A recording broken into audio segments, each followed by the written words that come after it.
reporter from Nowadays India News. So as you know about new tax regime and GST, so today I am asking some questions from these people on GST. So can you briefly explain what GST is? Yes, GST means Goods and Service Tax. It is a comprehensive indirect tax that replaces multiple tax like VAT, excise duty and service tax in India. It is a destination-based tax that applies to the supply of goods and services across the country.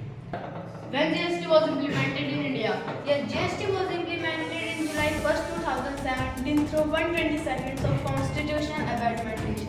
How GST was structured in India? India follows a dual GST system which includes CGST, SGST, IGST. Central GST, State GST, Integrated GST. Central GST is collected by the central, State GST is collected by state. Are there any challenges with GST?